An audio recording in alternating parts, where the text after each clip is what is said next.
This meeting is called to order. This is the June 25th meeting of the Board of Selectmen. I would go right down to the preliminaries. Would someone make a motion to approve the bills, payrolls, and warrants? So moved. Second. Okay, motion is second. Any further discussion? There being none, all those in favor signify by saying aye. Aye. Opposed? So voted.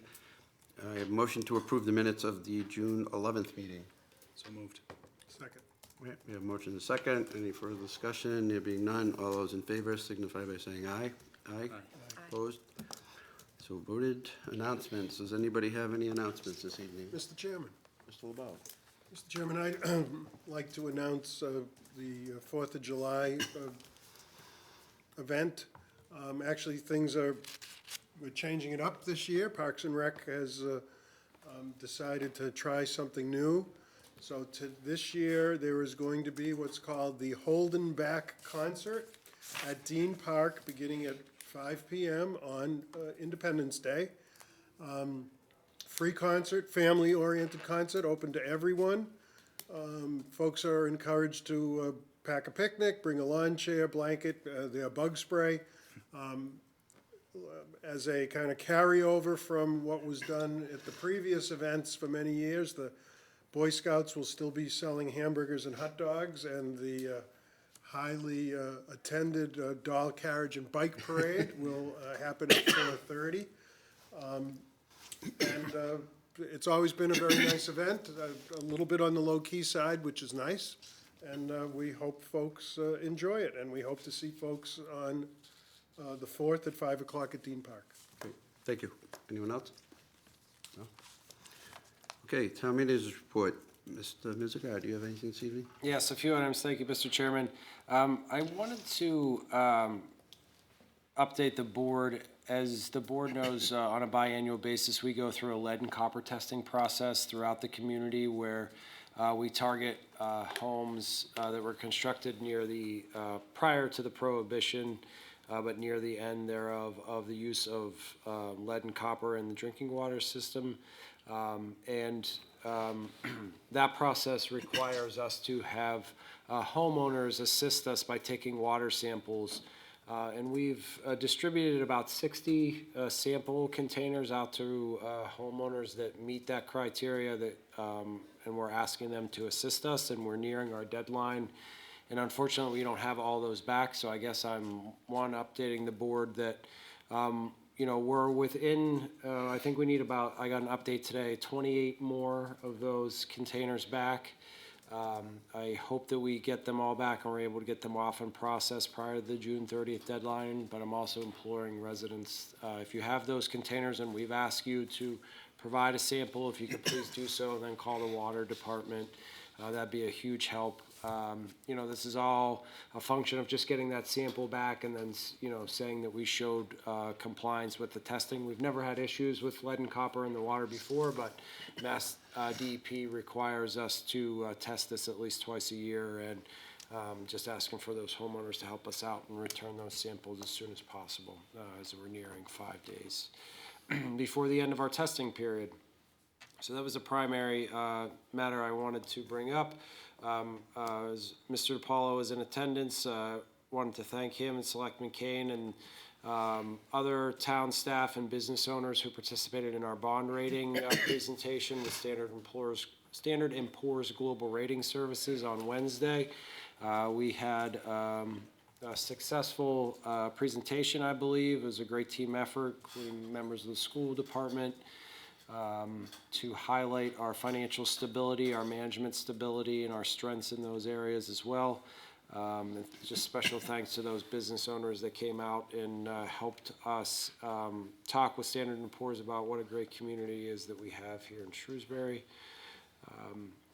Highlight to the board that we had the kickoff meeting for the installation of the solar array project that will go at the water treatment plant that will provide electricity on a carbon-free basis to power some of the water treatment plant, and that work will begin in the middle of July, and the project will be completed roughly by the middle of September. And finally, I point out that the traffic light and the cross-street extension is now fully functioning in the town of Boylston.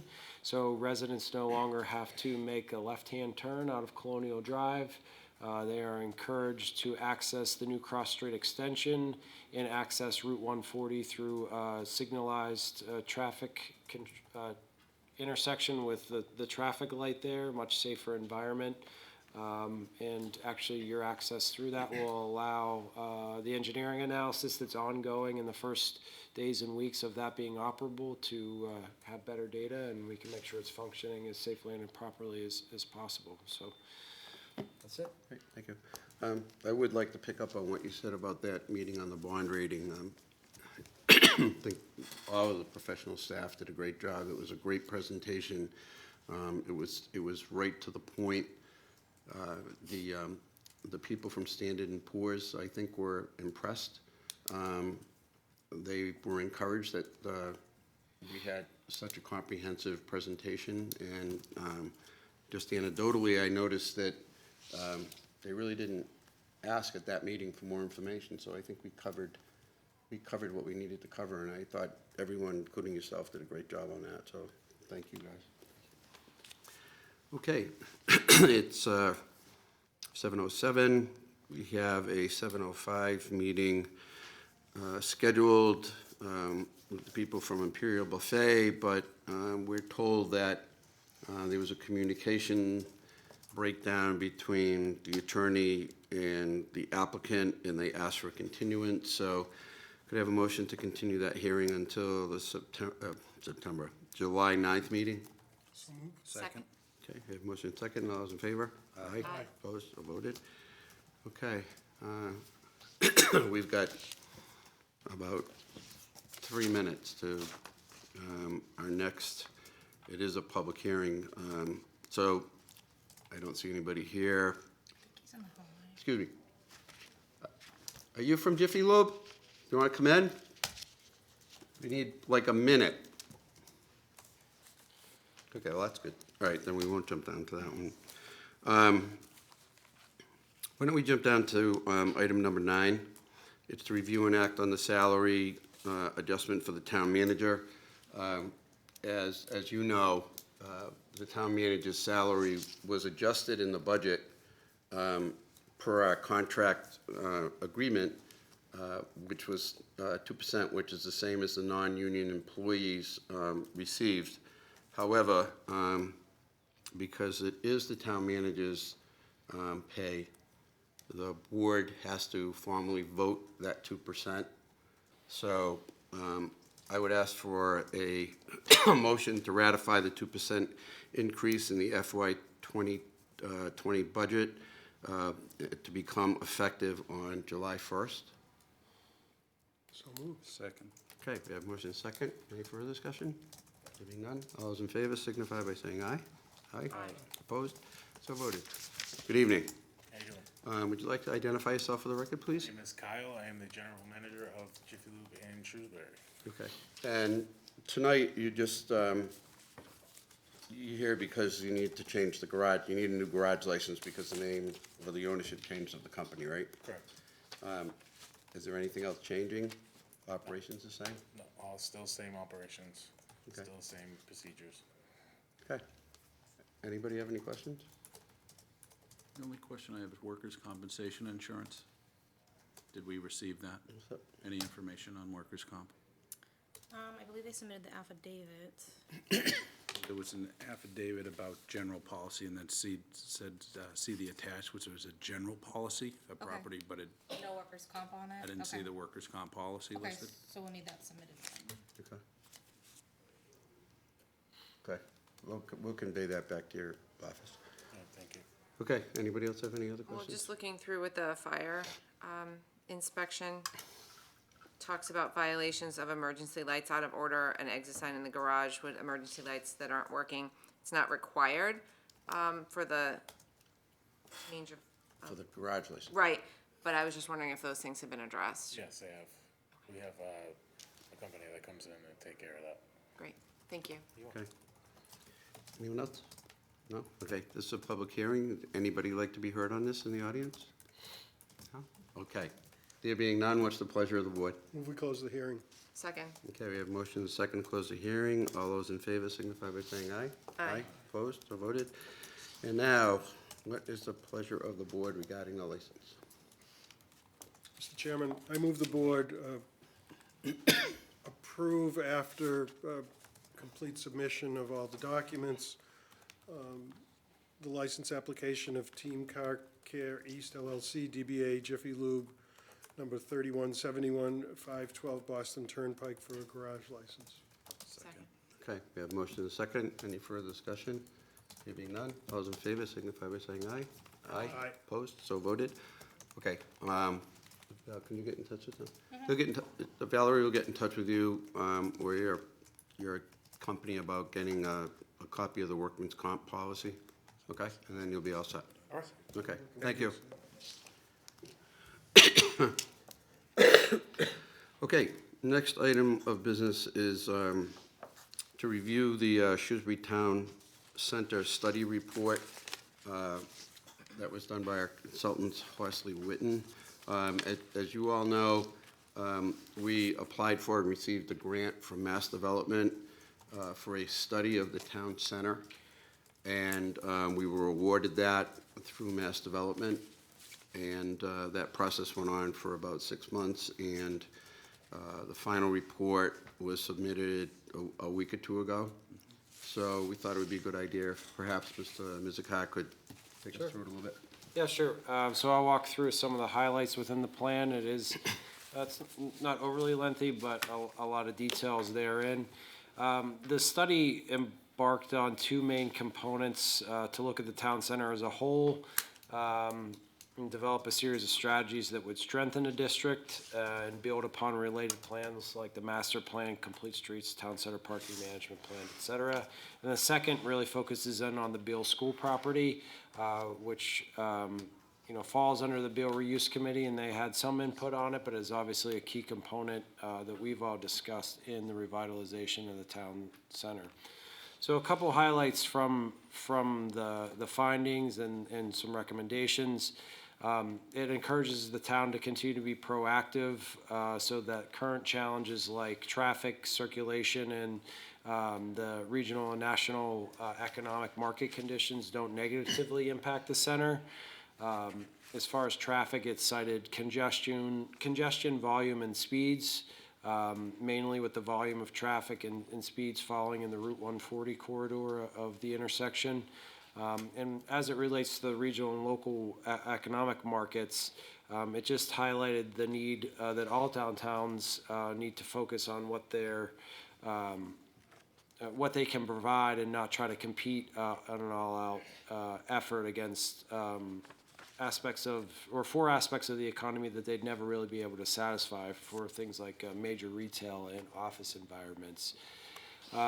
In the study, looking at zoning aspects of it, there was an analysis and a recommendation that changes be made in areas of use of the center to complement the type of niche that the town is looking to develop, and it is attractive to keep it vibrant and exciting for visitors and a destination and a place to visit. Take a look at the parking requirements as it relates to those uses, but also not be overly burdensome given the tight confines of the area and the density as well. And also look at site design elements like setbacks and different buffers to make sure that buildings are providing that welcoming, street-facing type of setting that individuals look for whenever they're in a downtown environment. Reiterating or commenting on the economic conditions in the market, again, they encourage us to carve out a niche and focus on the economy of place, and found that the town had obviously strong assets as it relates to history and the mix of age of buildings, and some buildings that are actually engaging with the street and businesses that create a connection among pedestrians. And encourage the town to consider consideration to enable stronger residential component within the zoning district to encourage a residential market and more open zoning permitting for residential uses in the town center to complement business activities. Additionally, it encouraged branding and traffic calming measures that would help create the sense of place and complement the business uses as well. With a particular focus on the Beal School redevelopment, approaches were certainly laid out in this plan that identify the way that the town can certainly tailor the RFP process for the use or reuse of the property that meets with our overall goals for the town center. And they presented 5 different concepts based on various redevelopment concepts that came in through input from a public survey and public hearing process. So, again, it was a wide-ranging report that, focused not only on the Beal School, but at the overall market conditions and what's going on in the town center. They were greatly encouraged by the Town Center Business Association and activities that group is undertaking. Because that's my high-level overview. I know others have looked at the plan as well, and I think our goal tonight was to make sure we highlighted these major aspects to the board, and with the understanding that at least as it relates to the Beal School property, that the reuse committee would be, taking the lead on that aspect from here out. Right, does anybody have any comments, questions? I had a question. Yes. So the report states that zoning reform is the highest priority. When would those kinds of changes be going before town meeting? Can I take that one? Yeah, if you have an idea. Well, the consultants actually gave some ideas in here, the basis to start there.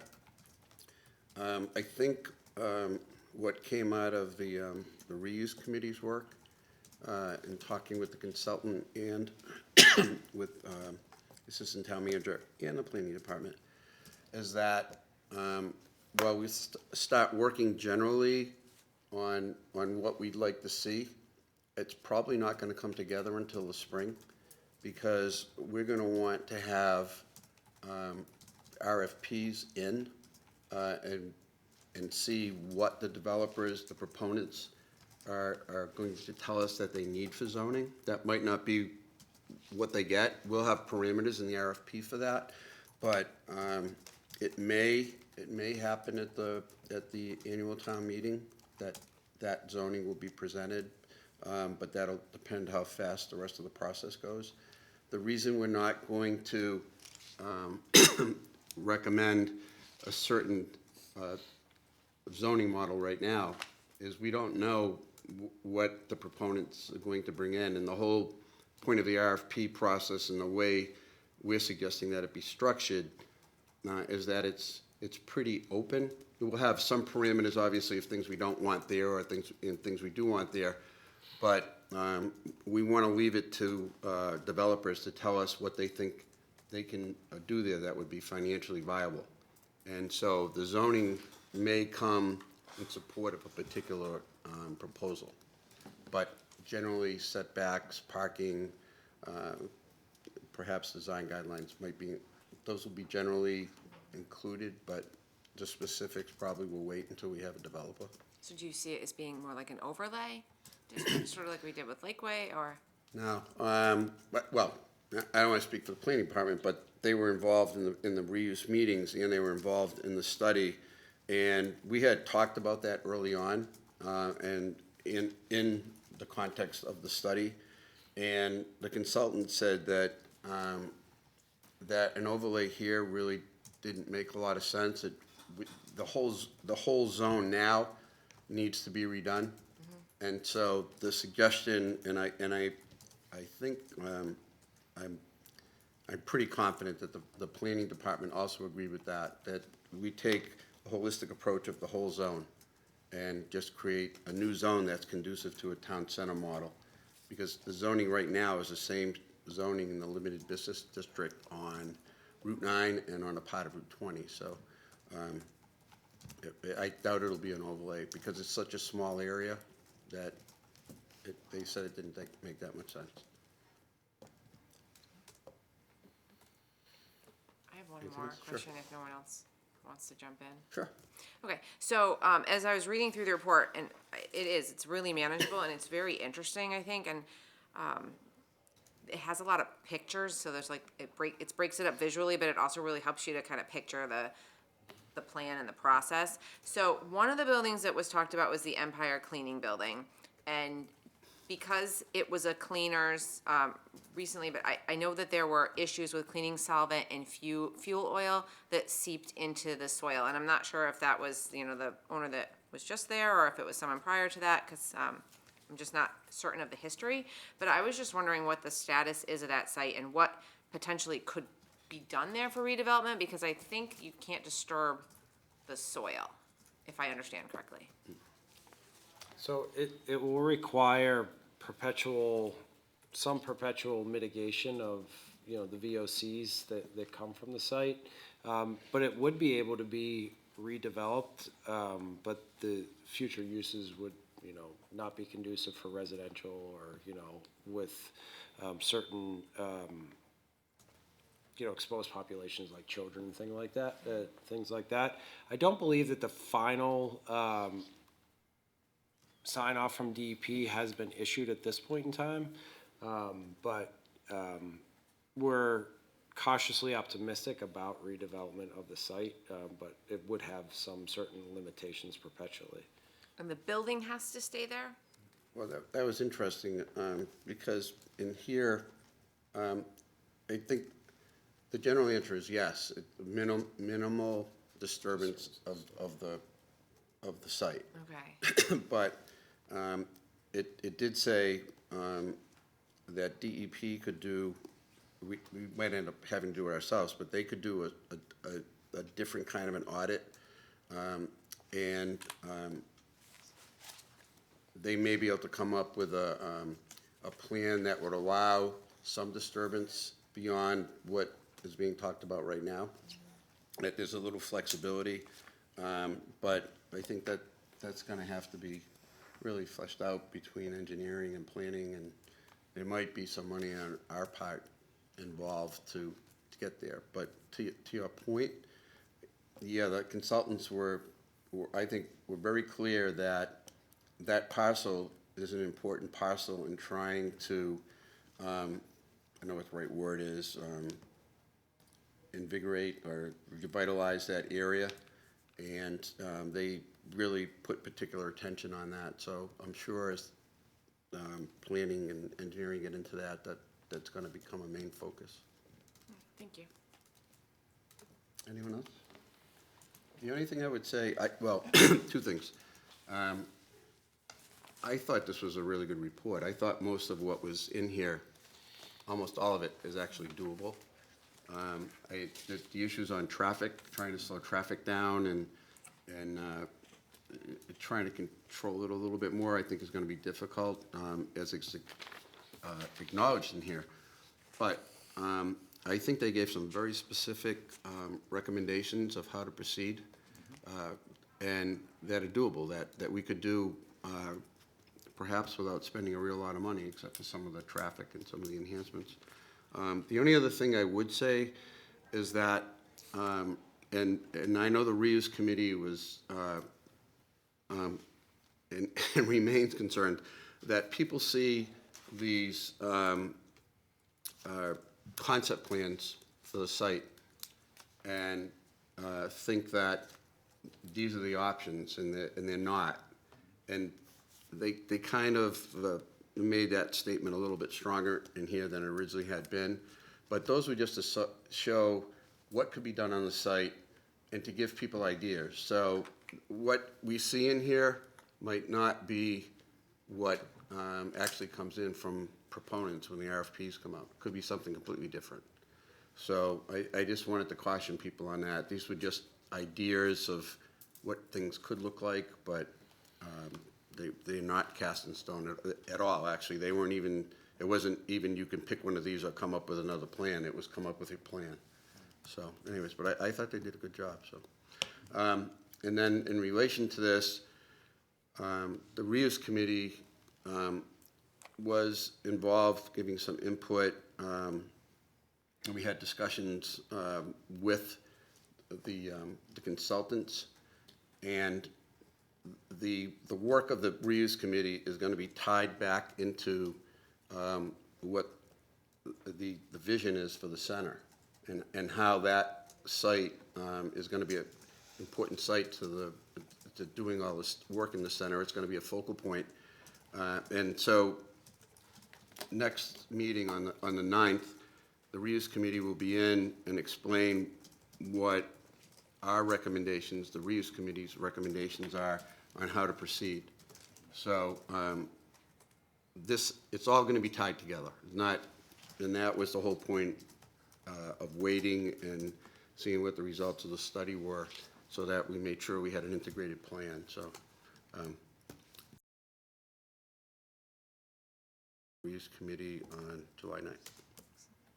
Anything else on that? No? Okay. Okay, next item of business is to review and act on the fiscal 2020 goals of the town manager, Mr. Mizikar. So, board members, I've laid out a varying list of items that I have identified that aren't exactly in goal form at this point, and I committed to you to get a revised document out, which I have yet to do. I think, speaking from a highlight standpoint and without narrowing specific goals down, I certainly have main bullets and sub-bullets, but I'd obviously like to continue to build on the success of fiscal year 19, allowing the DPW maturation as it relates to water and sewer and the business management division. And then various other items that, were not fully accomplished in economic development as it relates to Route 20 and the development of a marketing tool so we can proactively market that corridor once the sewer is installed. In the financial management area, I find the need to reiterate or move into our full analysis and discussion of the pension funding expense reallocation, along with other multi-year operating expense planning activities. And the board had previously asked that we also engage in multi-year planning with Shrewsbury Youth and Family Services as well. And finally, within human resources, to continue to build upon that work and establish formal policies and procedures as we move into the second full year of having an HR coordinator on board and staff. I certainly think that all the items on the original list, in concert with those items that I just touched upon, are relevant and important. It's a daunting list I look forward to approaching, but have not been able to refine this document back into a single year goal timeframe for you. So happy to take comments and feedback, and then perhaps we can revisit this at a future meeting if that's the desire of the board. Okay. Any questions or comments, Stephen? Or do you want to wait? I mean, Mr. Chairman, I'd rather review individually with the manager. Okay. Fine with that. Okay. Good. It's a good start. All right, thank you. Okay, now we're down to item 10, correct? We did 9. Review the charge of the Open Space and Recreation Plan Committee and vote to establish the members and positions. The members they have to be designated as special municipal employees pursuant to state law. Valerie reminded me of this week. So, we get over to, onto the document that we have listing out the members. It's 8 members. We had a brief discussion about this last meeting, and this document reflects that. So what is being suggested here is a member of the Planning Board, a member of the Conservation Commission, Parks and Cemetery, Lake Winsigamen Commission, the Trails Committee, and then 3 members appointed by the Board of Selectmen. And their charge really is to undertake an analysis to complete an update of the town's existing open space and recreation plan, and actually update the plan and come up with a new one that we can use for the next 7 to 10 years. So that's broadly what it's about. Anybody have any questions or comments? It really isn't much different than what was done on the last one. At the last meeting, Selectman Kane, I think, Right. encouraged that this reflects the Yeah, increase the in the 8. public members. Remember, we talked about an even number, and Mr. Kane had suggested 3 members, and I don't think on a committee like this, it makes a difference if we have an odd number or not. They usually pretty much consensus building exercises here. So essentially, the charge is very, very similar to what the last one was. And so, again, does anybody have any questions or comments on it? Any ideas? If everybody's okay with it the way it is, I would entertain a motion to, first, to adopt the charge and establish the positions on the committee. If everybody's with me here? Okay. So someone like to make a motion to that effect? My only question is, Sure. at our last meeting, Yeah. we approved a committee last time. I thought we talked about, didn't approve the exact charge of the committee, No, though. but Correct. the- no, I know, but then we went to 3 here. Oh, and then Right, you're right. We We agreed approved the to. committee, but not the charge. didn't and the charge. And we said at our July 9th meeting, we Right. approved the 3 Right. individuals. Right. It's just a- So what we have to do tonight is approve the charge and the membership makeup of the committee. Right? So moved. Second. Okay. Just a second. You have questions, though? That's fine. No? Okay. All right, all those in favor signify by saying aye. Aye. Opposed, so voted. Now, we need to designate all of these positions, or is it only the 3, the Trails Committee? So you will designate the members of this committee that you just established as special municipal, not the existing. Okay, but even if the member of the planning board is already with these, you So- still have to so do it? this committee. So it has to be all like positions, so in this instance, you're designating the members of the Open Space and Recreation Plan Committee as special municipal employees. Okay, so, we have a motion to that effect? So moved. Second. Okay, we have motion second. All those in favor signify by saying aye. Aye. Opposed, so voted. Okay, item 11 is to review an act to approve and sign the conservation restriction for open space at the Gulfview Estates Cluster subdivision on 164 Gulf Street. This was open space that was, it had to be created as part of the cluster plan, the cluster subdivision, and we're being asked to accept the restriction and to sign it, right? That's correct. It's a 4 acre, a little over 4 acres of the total 10 acre development site that will permanently be restricted for conservation purposes.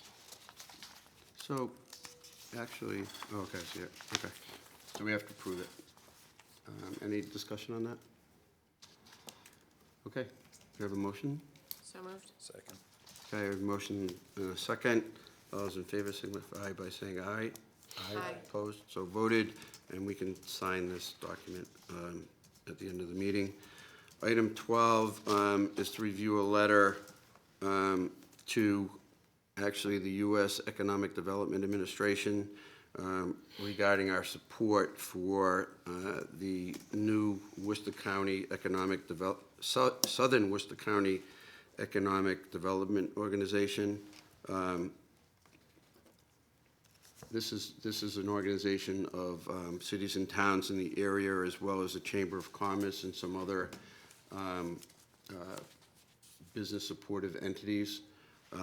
And Ms. Loss asked us to vote to allow the chair to sign this letter to support the creation of this committee or organization. So, any questions? No? You have a motion? Motion to Authorize the chairman to sign a municipal letter of support for the Southern Worcester County Economic Development Organization. Okay. Second, any further discussion? There being none, all those in favor signify by saying aye. Aye. Opposed, so voted. The next item of business is to review and act to approve the warrant to the, I'm going to read it the way it is on the agenda, to the police officer and/or dog officer pursuant to MGL Chapter 140, Section 153. Essentially lays out what an animal control officer is supposed to do, and this is supposed to be done every year?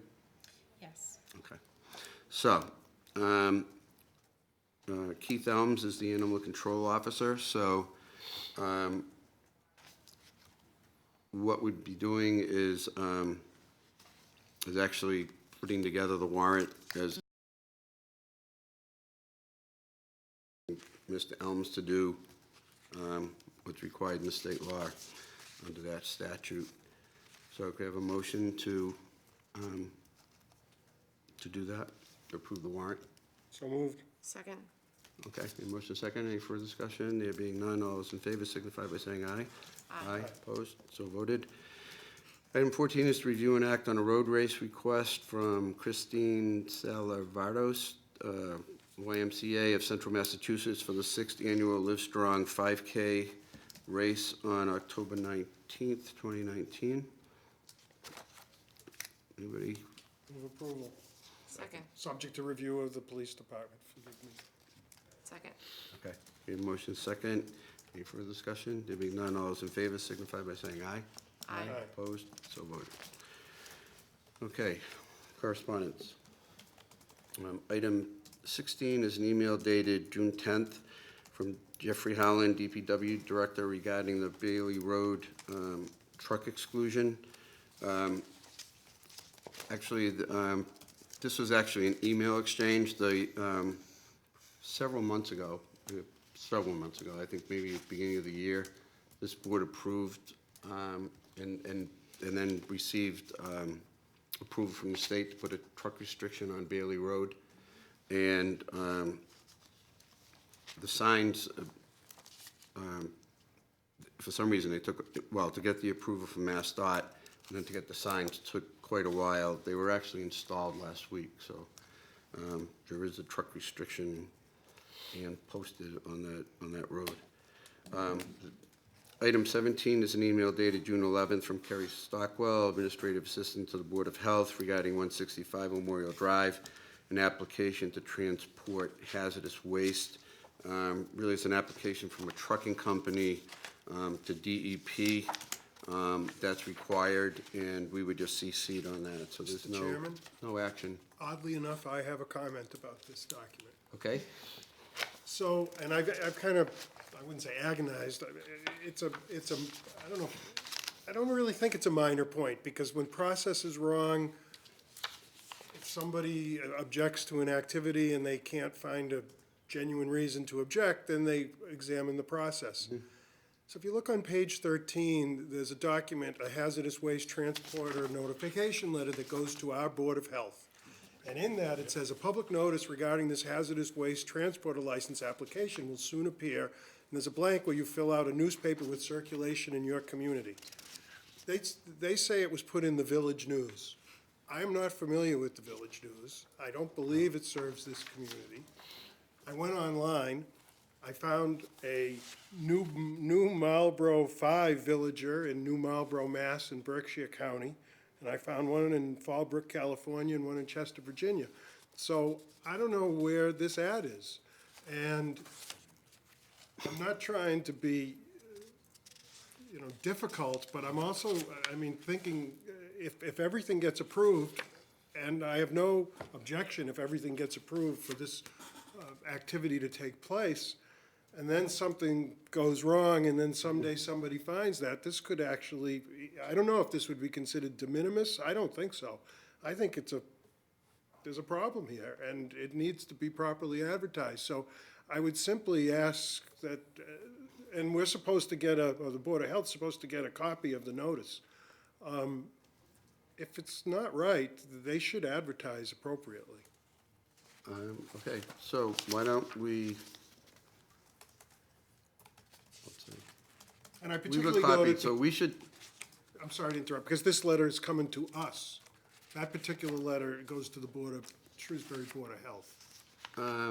did the letter go there, or was, I received the attached in today's mail? Yeah. Right, okay, it did go to them, so, do you want to talk to Kelly? And point that out to her, and perhaps she or somebody at the Board They of might have Health? just printed the wrong name of a newspaper. I Right. mean, I have no clue. Right, but why don't we Just do have to that? follow up. Okay, Thank you, sorry. okay, thanks. Thanks for pointing that out. Maybe it's the Village News up in Maine. I have Okay, a question also. Sure. Do we know how often these trucks are gonna be passing through with their hazardous waste? I couldn't find where it said the frequency. Did anybody else maybe see it? no, They made some reference to occasional or something to that effect, occasionally parked.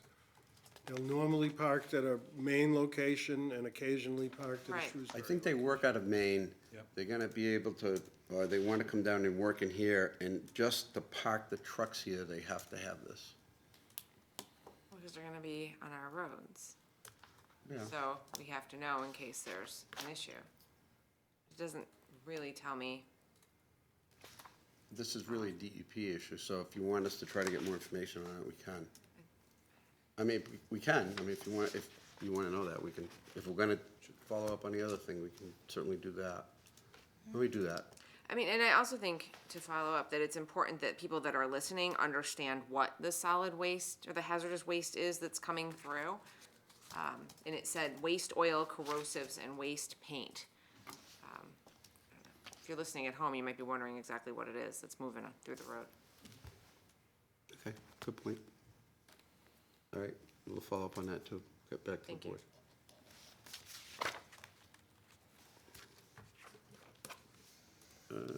Item 18 is an email dated June 12 from Paul Regan, the MBTA Advisory Board, about an advisory board MIT project.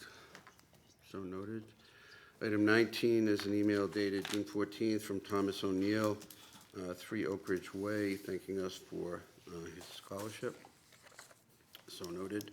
Item 20 is an email dated June 14th from Christopher McGolrick, Assistant Town Planner, regarding the request for the Open Space and Recreation Plan Committee.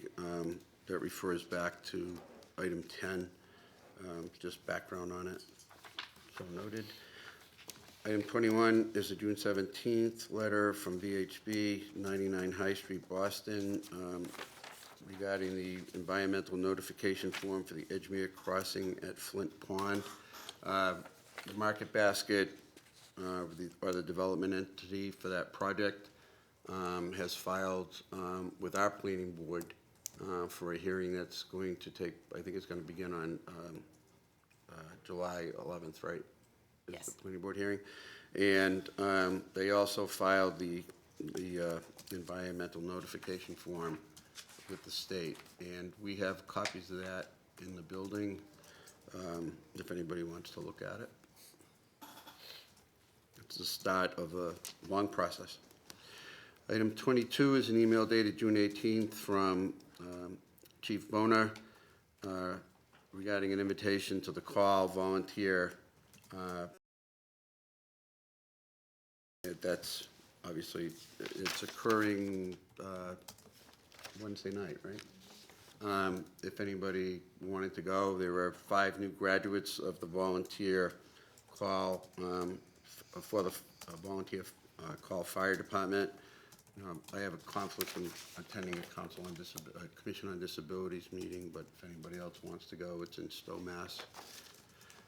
So noted. Item 23 is an email dated June 20th from Mackenzie Farrell, 33 Flint Pond Drive, North Grafton, thanking us for the scholarship that was received, so noted. And item 24 is an email dated June 20th from Kevin Krasinski of CMRPC regarding a public meeting notice for the 2020 draft Unified Planning Work Program. All that document in it is what the Central Mass Regional Planning Commission will be working on for the Central Mass Metropolitan Planning Organization over the next fiscal year. And also, which actually may be of more interest to people, it's the long-range transportation plan for the region that actually goes out about 25 years. And that is out for public comment. And the MPO will be voting on that at its next meeting. So that is the document that has the master plan for, or it created the slot for work identified by the master plan on Route 20, on the road. So if anybody's interested, it's at 5 o'clock in the Unum Building in downtown Worcester. So is there anything else to come before the board in open session? No? Have a motion to adjourn? So moved?